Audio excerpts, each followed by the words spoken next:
Welcome to Live, Let, Thrive, a podcast about the Airbnb life, the share economy, and everything in between. Here are your hosts, Micah and Steve. Hello, and welcome back to another exciting episode of Live, Let, Thrive. Yes, it's just your boy Micah again, and today we have a very special guest. We have a Netflix superstar, our first famous guest, I would say. We have Rachel. Rachel, how are you today? I am doing great, Micah. Just thrilled to be here. Wow, I'm so. First off, let's jump right into the Netflix thing. Are you allowed to talk about it? Not too much, but I can give some high level. Okay, what's the high level? Well, high level is we actually we got an email from AirDNA and Mystic Arts, the casting crew, just kind of pitching what this new TV show that they wanted to launch. So initially it had one name. They're in the process of changing it to a whole other name. But it had to do with short-term rentals, real estate, home sales, and so on and so forth. And I thought, oh yeah, that's my jam. So definitely I was ready. And we went for it. We said, sure, we'll sign up. And we went through the casting process. And then they filmed at our house. And then just 2 days ago, actually Sunday, they flew us out to the Netflix studio location and filmed there as well. And then now we're back home. So it should be coming out sometime in 2022. Okay. And a watch party, Micah. That should be awesome. Oh, we're going to definitely do that. That is what's up. I can't wait till that comes out. So we have a future superstar here on the podcast. So can you kind of dive into your short-term rental journey? How did you get started, and where do you operate? Yeah, certainly. So I'm a pharmacist by day, short-term rental investor by night. So started in 2019. So after we got rid of a lot of student loan debt, we decided, what is it that we want to start doing to start creating that generational wealth, to start creating some savings, which, we're laser focused on student loans. So really we didn't have a ton of savings. And so as we started to look around, we knew real estate was it for us, right? Mm-hmm. So we looked at wholesaling, we looked at, long-term rentals, we looked at everything, commercial.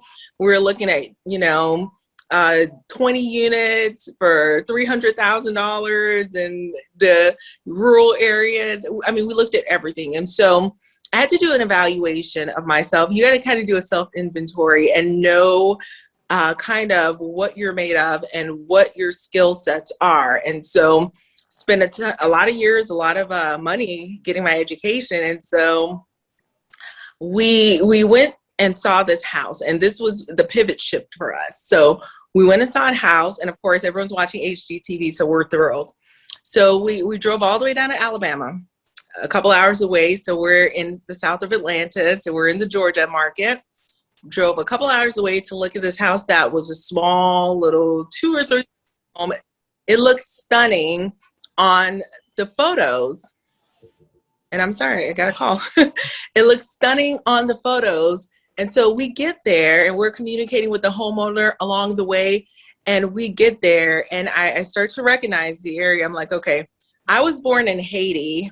Okay, poorest country in the Western Hemisphere, was raised in Miami, underrepresented area, okay? And so I started to recognize some things as I'm driving to Alabama, like, okay, this looks familiar, and not exactly in the good way, And so I get to this house, and I kid you not, the roof was caved in. The sides had visible caulking. There was caulking holding it together for dear life. And my husband's pulling in and he's approaching the door to knock on the door. I was like, please don't knock on the door. Please do not knock on the door. And that was the light bulb went off for me. It's like, okay, I'm not that girl who is as talented as I thought I was, who's the fix and flipper, who's going to take something and change it from here to here. I just don't have the bandwidth the skill set, the team surrounding me to make something like that happen. So instead of the We Buy Ugly Houses, which I was all for it, I'm going to be the We Buy Pretty Houses girl, who I primarily purchase off of the MLS or close to that. And I'll make a deal with a for sale by owner. But as far as a huge gut situation or a huge reno situation, I'm really not that girl. So we operate in Georgia, we operate in the Poconos of Pennsylvania, we operate in Florida, as well as Georgia, Florida, the Smokies of Tennessee. Wow, you touched some markets that I love, the Smokies, and you touched another market that I'm in and I love, which is the Poconos. Yes. And I think that's how we connected on Clubhouse. Because I said something about the Poconos and you said you were there. I'm like, oh, it ain't too many people in the Poconos, but it's a great market. And you get a great ROI, man, in the Poconos. I mean, I have a lot of people from California, healthcare professionals that hit me up about the Poconos, and we find them some wonderful deals there. Okay. Now my question is, do you buy and you do management? Yeah, so I pivoted into some management this year just because the market to buy, I was finding it to be a little steep right now. So I was always that buy and hold girl. I plan to buy everything and I have attachment issues. So I'm going to buy and I'm going to hold on. But then when I went to look, I'm like, wow, this is way higher than I'm ready to commit for. And so the opportunities presented itself for me to manage. And so I've been managing as well. And I've actually dabbled in arbitrage also, just because, I'm always looking for a deal. And if I can't buy, I'll go ahead and arbitrage. And it's been really interesting. Oh, I love how you said that. You said if you can't buy it, you'll arbitrage it. That is something people don't look to. They look at it with one strategy. I love how you took the blinders off. Now, you said something earlier that I was very interested in. You said you run deals with for sale by owner. What kind of deals are you running? Well, it's all a matter of listening, leveraging your charisma, I think, So if I see something that's for sale by owner, I try to get to know that homeowner that's trying to get rid of the property. Once you listen and you kind of understand what it is that they're looking for, what are their pain points, right? Then you can kind of strategically place yourself at the top of their list. So by the time I get to this homeowner, they've seen it all, they've done it all, everyone's approached them with all of the strategies. But if your strategy is to avoid capital gains taxes right now, so can we do an owner finance? Or if your strategy is, for instance, to do a renovation, so how much money is it that you need? Let me go ahead and cover that renovation and do, structure something, a lease to own, or, I just listen and I figure out how to create a win-win situation, because in this market or in previous markets, you got to create your own deal. There's a deal to be had. You just have to take the time, you listen, and then you create your own deal. Oh, I love that. Listen and create the deal. That's getting very creative. I love it. Now, at the markets that you're in, which one seems to be your best market? Oh, that's a hard question. They've been all wonderful. So, for instance, the Georgia market, and I think the reason, Micah, that I don't have a ton of competition, so it's kind of like the Red Ocean, the book by Russell. I keep mixing hips like Brunson, not Branson, and Blue Ocean. So I think I'm unique in that the vast majority of our portfolio are luxury homes that are 5 to 8 bedrooms. Yeah, so I'm not buying a house every month. It takes me a year or twice, every 6 months for an acquisition, because I'm in that luxury home space. And so because of that, we do extremely well. We've cornered the market. Our guests, they have to plan way ahead of time. There's a lot of coordination that comes with a bigger home, right? Mm-hmm. So cousins and sisters and multiple families. Our ideal client avatar is multiple family, grandma, grandpa, pets, We're pet friendly. Some of our units were actually mobility friendly as well. So those who have some disabilities, we accommodate those because those people often struggle with vacation. So we have a couple where we've built out ramps to make sure we can accommodate the whole family. And so that is our ideal customer avatar. And so there's not a lot of competition with us, Micah. So we really, really do well. I love that you went to a bigger route. You're catering to a specific, I love how you did. And that's one thing that most people, you're probably one of we have over 170 episodes. You're probably one of the first people that said that you cater to the mobility. That is huge. And I do it a little bit in some of my places, and it definitely makes a difference. Now, I have a question about the Pocono market. Now, since you're doing these bigger homes, do you have bigger homes in the Poconos? Yes, we do. We have bigger homes in the Poconos as well. And so in our portfolio, as we add on properties for property management purposes, in our portfolio in the Poconos, we're looking for only 5 bedrooms or more because it's the same amount of work for a 3-bedroom as a 5-bedroom, but the revenue potential really is fantastic. So for July, we'll hit on 10 properties, we'll hit $225K on 10 in the month of July. What? Wow, I'm loving this. Okay. So in the Poconos, because I only have 2 bedrooms in the Poconos. They're 2 bedrooms. Now, you're doing how many do you have in the Poconos? Right now we have 18. Yeah, we have 18. We had some bottlenecks, with the regulations, so we had to shave off a few. So there are 18 in the Poconos. Wow. Now, how do you handle the down season? Don't you get a heavy down season after ski season? It's not too heavy. Remember, we're a drive-to market, so we heavily market our properties, right? So our New Yorkers, our Connecticutans, is that the word? New York, Connecticut, New Jersey. So those folks, they'll drive to the properties, and we do a lot of marketing. So I will tell you that 40% of our bookings are direct bookings, which is huge. And 20% is from Airbnb, 25% is from VRBO, and 15% is from booking. So our direct, combined, it is the OTAs, but individually, we beat the OTAs individually.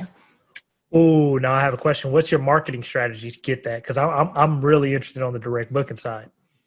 Yeah, so the marketing strategy, we have a direct booking website, and I'm not gonna lie, it wasn't cheap to get it, and we paid for an SEO engineer to work on that site for us, a weekly and a monthly rate for a time.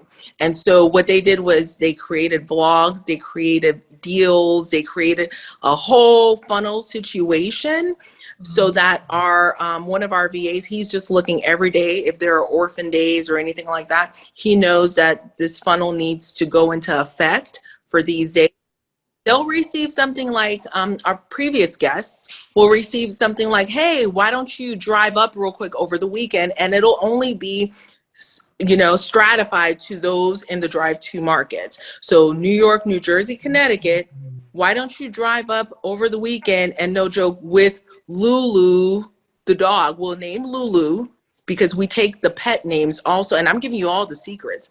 With Lulu had a great time last time. Come on up, right? And so that's kind of what did it. And so we get a lot of direct bookings because we have an aggressive email campaign. Oh, so you have 40%. See, and so you didn't use any of the Hostfullies or the Your Porters to create a direct booking website. You paid someone to do it. Where'd you get this person to do that? So the PMS that we use is called Streamline. Streamline. I've never heard of them. Yeah. And they create a direct booking website for you? They have a team in there. They have a DevOps team. And so they have a team, I think it's called BizCore, is the website development team. Wow, this is awesome stuff. How many now, and how many do you own? Because you said you buy them not very often. How many do you own? 5. Wow, you own 5, and they're all bigger properties. Yes. Okay. 5, 6 bedrooms for the ones we own. See, what's like the gross on those a month? Because you're like the 4th person who's came on this podcast, and they're getting these bigger homes, and they're just crushing it. And I'm like, it's no point of doing these 1-bed, 2-bed apartments when you can go get a 1, 5, 6 bedroom, and you're making $10,000-$12,000 a month off of it. Yeah, so the gross is 12 to 28K per month. We just had 28K at one property per month. And honestly, Micah, that was a mind opener to me. It was like, so you mean to tell me with 4 properties, you can make 6 figures? Like that right there, just, I had to sit down for a minute. I stayed up. I was like, wow. You know what I mean? Yes. Okay, 5 properties, but wow. That's a game changer, right? And so the lift of that, you know, the level of effort to manage, you know, 5 properties is going to be much less than 100 properties. Whereas I know people who make 6 figures managing 30, 40, 50 properties. And so, I mean, there's record-breaking numbers, so maybe less than that. But yeah, and it's just very, very different. It's really interesting. So I'm a big proponent of, my whole philosophy is, how do I own the least amount of properties that generate the highest profitability? Mm-hmm. Because I still work my W-2. I love what I do. I'm a pharmacist. I help people. I love that aspect of things. So I don't necessarily want to have, 100 doors. When I hear people with 100 doors, I still have door envy, like, oh, that'll be awesome. But then I thought about it, I was like, that's 100 guests, that you have to manage. And so, yeah, how do I own the amount of properties that generate the highest profitability? And that's why I'm so specific and so intentional and so strategic as I look at each property, because I know that each one really counts, really, really counts. So I love that. You're very strategic with it. And especially you working a full-time job and you're pulling this off. How do you do it? What systems are you using to make sure everything's automated? Who's on your team? What does that look like? How do you do it with a W-2 job? Yeah, so it's different per market, right? So in the Poconos market, I feel like, since that's where we have the vast majority of the properties are managed, it's super dialed in the Poconos market. So the team is robust, I'm not going to lie. And it took a while to build the team, and I have a partner on that. And so the team in the Poconos is 4 virtual assistants who are, we have a manager, we have a concierge, we have one that's responsible for the website and the SEO, just to continue the process that we, started. And then we have guest communication in the Poconos. In the Poconos, we also have 10 cleaners. We have 10 W-2 cleaners. Also, we have a couple of handy men on the team and a manager. And we also have, projects and things like that we do. So we're branching out, because the goal is going to be to eventually create a resort. My partner and I were looking at building a resort. So we're kind of expanding leg by leg. We were adding contractors on board, concrete, HVAC, all of that, until we get the whole team built out. We're eating that elephant one bite at a time, and then, to get a resort built out. And so the Poconos, I would say, is fully dialed in. So the guest communications are taken care of for all of the business by our VAs. So they log in, they're great, and they get rave reviews. Our homeowners, they love, they love our virtual assistants. But it didn't start out that way, right? A lot of hit or miss, a lot of, trial and error. But once you get good people on your team, they help to onboard additional good people. They may refer additional good people. And so that's kind of how we built out the team.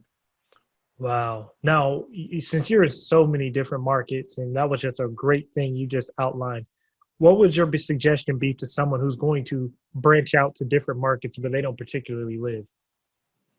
Well, if they're going to branch out from a experience perspective, like they've already, managed and they have homes, and I think it's very feasible. But if they're starting off, and I just got this question for someone who's starting off and they're going to be picking up some properties out of state, I highly recommend against that. Because if you don't know how to run it yourself, I was the CEO and the cleaning lady simultaneously when I started, right? Simultaneously. And so you have to kind of be the cleaning lady. And that's just my opinion. You got to know, what it's like to clean your property. You have to know the nitty and gritty and how to run the whole business from communication to end to end. The whole life cycle of, guests from the inquiry down to the checkout and post checkout and what that looks like. So definitely will not recommend it if this is your first one. But if you're going to branch out, just know your market. If you're looking to select a property to purchase, just find the right resources to build that team. So if you're purchasing, I think the two critical folks on the team are going to be your realtor and your lender, if you're purchasing. However, if you're going to be arbitraging, or if you're going to be co-hosting, really understanding that property. Co-hosting is a whole different beast. You got to understand not only the property, but you need to understand the homeowner. And I honestly, I need to like the homeowner. If I don't like the homeowner, I'm not working with them, because when push comes to shove, and you need something done, and I've been burnt before, and this is from firsthand experience. I had a guest this was in the Tempe, Arizona property. Oh my goodness, Micah. I had a guest who was staying in a home where the HVAC had gone down in Arizona, and it was 104 degrees, and the homeowner was just not empathetic. He did not understand. It was a disaster. And so I should have known, just based on initial conversations of how, and frugal, I'm all about frugality, but he was just cheap, just like he didn't want to fix anything. So when you have a guest complaining of, life-threatening, heat stroke, and he's not even, trying to help or trying to, fix it, at that point I realized, wow, I really, need to trust my gut. Because my first interaction with the homeowners, I don't like this guy very much. And it was just, just the way he was talking and kind of, I just felt in my gut that he was not a nice guy. He was not a nice, landlord. And so I said, I'm going to try it. Let me go for it. And guess what? It wasn't my brand either. The property was not my brand. So once I stepped out of my brand, I got burnt. So I'm just going to go back in my lane, and I stay in my lane going forward, because I have a brand. I have, my ideal guests. And so, yeah, I would recommend stick to your brand, stick to your brand. If you have a brand, you stick to that brand. Do not deviate from it, no matter how great the opportunity presents itself, because it's like lighting money on fire in some situations if you deviate from your brand. So know your guests inside and out, know that property inside and out, stick to your brand, build your team around it, and don't deviate. That's my, and I should have taken that advice. So, yeah. I really hope everyone listening knows how important that is, because I deviated from my brand just now a few months ago, and yeah, it comes back on you. My brand is houses, and that's what I'm sticking to from now on. I'm like, I'm really against all this apartment complex stuff and red tape. I'm like, you're right. Stick to your brand. That is huge. That is huge. Yeah. Now, okay. So you're doing the houses. Wow. And you do $225 a month. Okay. So why do you still work besides you love it? Do you have plans to be like, okay, I'm done at this point, or how are you going to grow and expand? You just going to keep working and doing it, or how are you going to do it? No, I mean, I'm looking at some lifestyle shifts right now, Mm-hmm. and I hope my boss isn't listening, but we're looking to cut back because, we've worked really hard up until this point. So I intend to continue to work in some capacity in my profession. But yeah, my job, my W-2 is definitely going to be my side hustle. So we're actually working on one acquisition. To be quite honest with you, my realtor told me I can't quit until I do this deal that we're in the middle of. Okay. Once that happens, yeah. So okay. So and that works perfect. If you're working a W-2 and you can use that W-2 to funnel the business, I see what you're doing now. I like that. See, and that's one reason I do a lot of the burst strategy. So I have to do a lot of refinances. So I kind of have to sit at my job. So, to keep other streams of income coming in. And that's the thing, we're leveraging the capital, right? So you got to leverage the capital of the W-2 and that history, the work history. And once you're ready, you're ready. And so, yeah, it's. Yeah. And you touched on something about when you're managing a client, when you're doing the co-hosting and the management. Yeah. Now how do you pick the right client? Because that's one thing a lot of people struggle with on that management side. And I think you nailed it. But how do you, from the first beginning, pick to say, okay, I'll manage this guy's property? What are some things you look at? So the first thing and the first point of reference is definitely going to be the property, most likely, right? So I get referrals from so many sources and it's word of mouth. I haven't spent anything on ads. It's been a realtor who knows our brand, who knows our properties, who tells their buyer, hey, I understand your situation and there's a gal, she's running this type of business that you probably should talk to her about. And so right now we're looking at a property that has an airplane hangar in it. And they fly into the neighborhood, which is very interesting. It's going to be our smallest property, 3 bedrooms, but the airplane hangar intrigues me because I am kind of approaching the world of experiences and I'm looking at how do I, engage in experiences. I don't know what I want to do with it yet, whether to place an airplane with no engine within the property with beds, something like just crazy interesting, right? So I said, you know what, this is interesting. It's not exactly the super big home that we're used to, but this airplane hangar has me intrigued.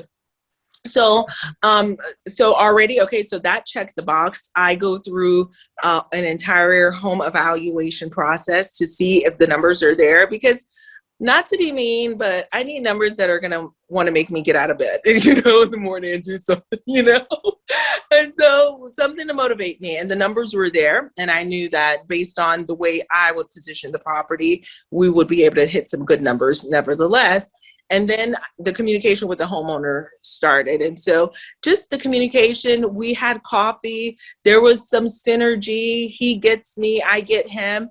Met his wife. She's lovely. She's a talker, but she's great. She gets me, I get her, And so that was step one. Now on Saturday, we're going to do some furniture shopping and we're going to do that kind of thing. And so for me, if they're understanding what the budget is for certain things and certain designs, I'm all about it. But if I'm going to get pushback, like for instance, if I say that it would take, $8,000, $12,000, $15,000, $20,000 to furnish this type of property, if I start to get a lot of pushback, resistance, absolutely not, then I'm not going to do it. I'm just not, because if you're going to push back that hard, and still want the revenue and the numbers that I can provide, then it's not going to work out. Because later on, when it comes time to fix something, when it comes time to replace something, we're going to have problems, right?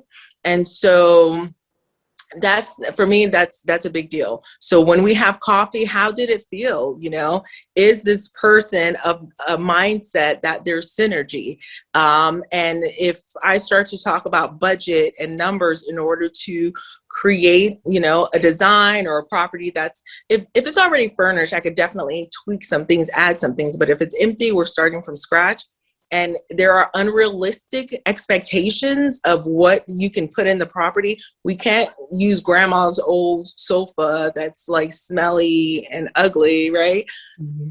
If the expectations are unrealistic, just no, because that's trouble brewing. No matter how good the deal is, I'm telling you, you will get burnt. You're going to get burnt. This is really good stuff. Now I have a question. Like, you had the client who had the AC go out and he wouldn't go fix it and he was just kind of slow to it. Have you like put something in place like where you have like a home warranty in place so where like the home warranty can go fix it if the owner can't, or any protections like that you would suggest? Well, you know, what's been interesting. So even with the co-hosting model, we pretty much have the trust accounting. And so what we have in place is we get all the money and the homeowner gets paid on the 15th of every month. Oh. So we use a trust accounting format. I'm not going to wait for you to make these fixes when I have a guest in the property. That is, you have, 24 hours to send someone out, or else I'm sending someone out. And so I hold the money going forward. Oh, if you have to send someone out, that comes out of their pay, right there, out of their money, right? Paycheck, yeah. So for this month, they may not get one. For next month, they may not get a paycheck, depending. That is awesome. I love the way you do that. Protection at all costs. Mm-hmm. But we don't have a home warranty in place. I've heard a lot of places that do. In the Poconos, we have one specifically for frozen pipes. But that's a good point that you make, Micah. I'll look into that for, the other appliances or, the big mechanical stuff. So that's a good point that you're making. Always learning, always looking to improve. Thanks, Micah. Always got to be. We always got to be. Now, you said you had one in Arizona. I don't know if you're still there, but you can also look in, you're not? Okay. I was going to tell you, you can look into Men B&B. MENB&B. They're starting to really grow and take off. Pretty basically, if anything breaks in the house, they're a 24/7 Airbnb type service that comes and fixes it. So wow. Yeah, we just interviewed the CEO a couple weeks ago, Andrew Kaiser. So definitely something to look into. Fantastic. Oh my gosh. Brilliant idea. It was a brilliant idea when he did it. I was like, that's smart. Mind equals blown. That is fantastic. Yeah. Now, so they're only right now. They're actually in Nashville. Oh, okay. They're actually in Nashville. They started in Nashville, and I think they're trying to expand to Texas, and I think they're in Southern Cali, and I know they're in Arizona. Oh, that's fantastic. I love it. Yeah, I can't wait for them to expand. Now, you said something because you said you look at the property, you evaluate it. Now, with the numbers that you pull in, you have to be doing deep analysis, and I need to know, like, what's your all-in minimum? Hey, this property has to make this. And then how do you evaluate that? And how do you know that you can add that much value to that market and make that? That's a great question. So typically, I do charge a higher rate because I know the value that I can provide to a homeowner, and I don't blink. And that's another thing. If they blink or bulk at my rate, that's going to be a no-no, a non-starter for me also. And I'm very confident, Micah, because I've seen the numbers, and I know, I've seen homeowners making $2,000-3,000, and then I pick up the property and I can 10x that based on how I set up the property. So, okay, my all-in number, I charge 30% is what I charge.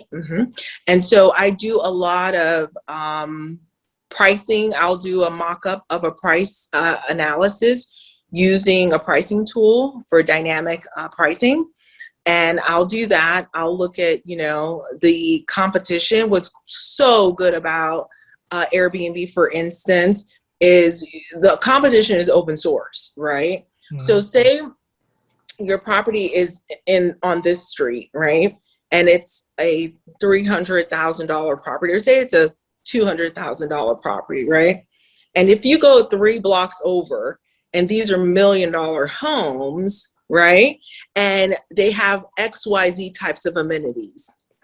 Mm-hmm. I asked the question, what can I leverage? What amenities can I leverage and introduce them to this property to up level the property without, necessarily breaking the bank.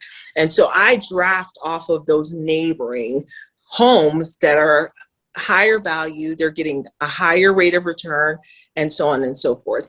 So what is it that they have? They have a pool. Oh, wow, great. We're not going to do a pool per se, but they have a hot tub. Oh, can we add a hot tub to this property? You know? And so, because if they have a hot tub, and now we're in a world of workations, 50% of the remote workers aren't leaving. They want a hot tub. Why not? Right? Mm-hmm. So can we add a hot tub for what, 5,000-7,000, you know, and then drive up the pricing? So now you have an amenity that's a higher dollar amenity. What else can we add? Can we add childcare related? So let's add a baby tub. Let's add a crib. Let's add pet friendly, right? Pet friendly. And let's talk about context. If you want to put it Buffy, Peggy, and Hoppy, you know, at the, where do they put them? They board them up. That's a couple thousand. So let's transfer that, and then we're pet friendly. And so definitely I'm looking for pet friendly, and let's get a little gate created, right? And so I'm really, really into making those improvements that on the front end, yeah, it's going to cost you something. And okay, maybe we'll do it after we get a couple listings. And you're definitely going to be generating that revenue. And so my sweet spot, and I'm a busy professional, and I help other busy professionals start up. My bread and butter are those folks that are families. And we have been housing a lot of insurance claim folks who their home in the Georgia market, their home, you know, has been either destroyed or is not livable. They'll stay with us, and we're like B2B instead of B2C. We can work with the insurance folks and house them for a much more affordable rate than a hotel. And then, you know, they can have their pets, large family, and so on and so forth. So definitely looking at the gaps and the needs in the community and the competition, and then leveling up. I even drill down, and I'm giving you my secret, I even drill down to the reviews of my competitors. What is it that, what are they complaining about? What did they love? What did they hate? And so I use that as part of my framework to respond and to give the people coming into that community what it is they're looking for. Ooh, that is how you add value. See, and that, I love that, because you're standing out. If you automatically stand out, if I'm looking at everyone around me and I see what y'all can offer, and I see what your guest is complaining about, that's beautiful. Now, your insurance clients, how do you guys go about getting those insurance clients in?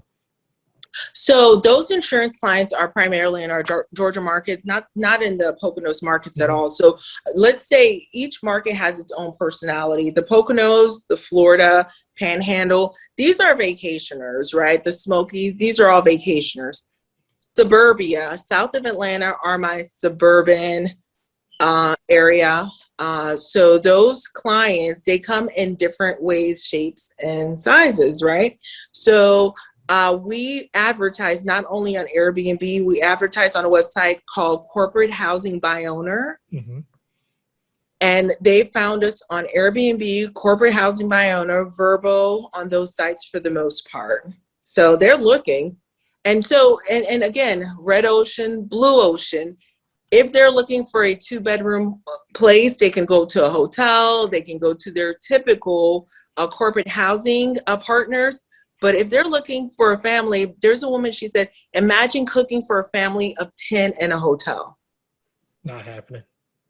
It was tough. And that's where she was, in a hotel. So she was so happy to come into our home, 5 bedrooms, 6 bedrooms, where she could make a meal for her family, have enough beds that everyone could sleep on. So you said something, CHBO. How has that been for you, and how do you stand out on Corporate Housing by Owner? Do you have any tips for that? That's a great question. There's not a lot of competition for our asset, the 5 bedrooms, again. So if you're looking for a 5-bedroom house in my area, in the suburban area, I'm the only one that is going to show up, period. So when I go in and I'm looking for 5, 6 bedrooms or sleeps 10 on CHBO on Airbnb, and I filter to that amount, guess what? I'm the only property that is showing up, like all 5 of mine. That's it.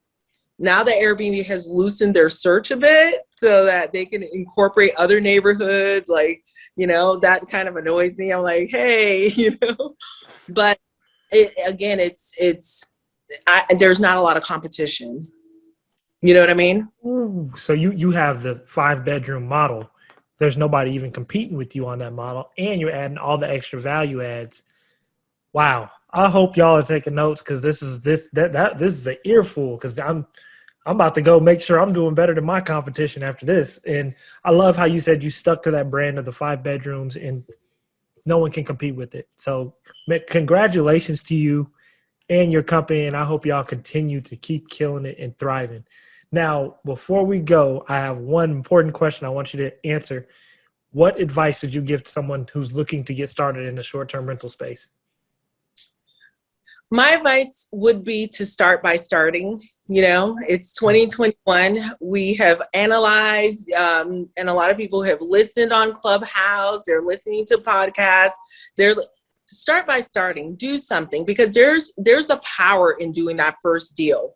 You know, the first deal is not the deal where you're going to make all of the bank in the world. It is that learning curve. It's not going to be perfect, but start by starting. Partner yourself with others who have gone before you, who are, you know, crushing it, who are providing education. And I know, Mike, you provide a ton of education on your podcast, hundreds of episodes. So if you're still listening to Mike and you haven't done anything, you're not helping yourself.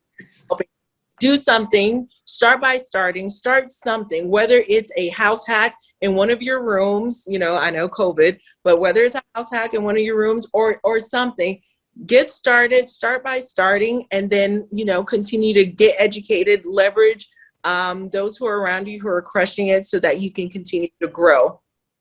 Wow. Thank you. I can't believe you haven't been on already. Sheesh. No, Mike, I've been waiting.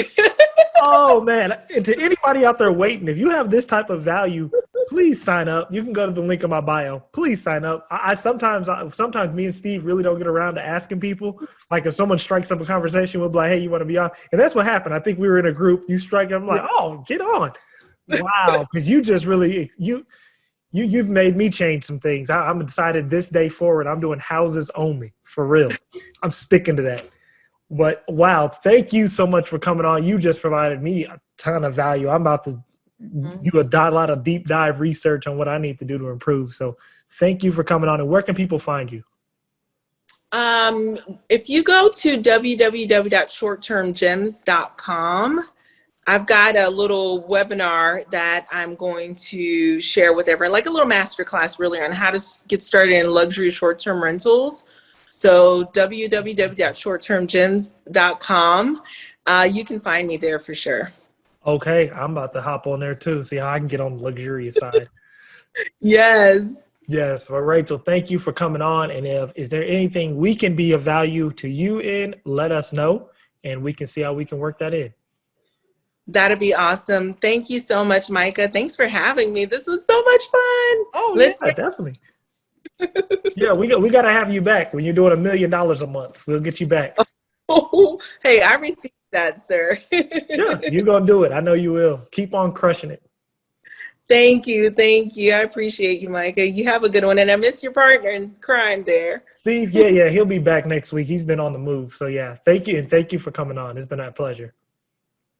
Bye now. Bye. All right. That was Rachel, and she is straight killing it in the short-term rental space. I am actually about to go change some things up, about to make sure I'm doing as much value add as possible. And the funny thing about the value add, me and Mahogany were actually in Arkansas this weekend. And I was literally saying, we need to make sure we're pushing out the most value we possibly can in the current rentals that we have. And we've been thinking about, because we have these big, huge backyards in Arkansas. And I'm like, man, we could either put a pool back here, we could put like a hot tub. And that's definitely the way to go. You know, I'm catering to the families, the larger families. that is the way to go. But I hope y'all learned a lot from this podcast. But sticking to your brand, that is huge. I am 100% on board with the house play only. Y'all continue. Thank y'all for continuing to listen to us.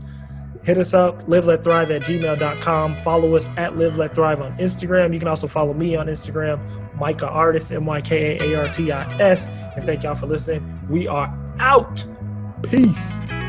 Thank you for tuning in to this week's episode of Live Let Thrive. Be sure to tune in next week for all the latest in the world of Airbnb and all that entails. Bye-bye.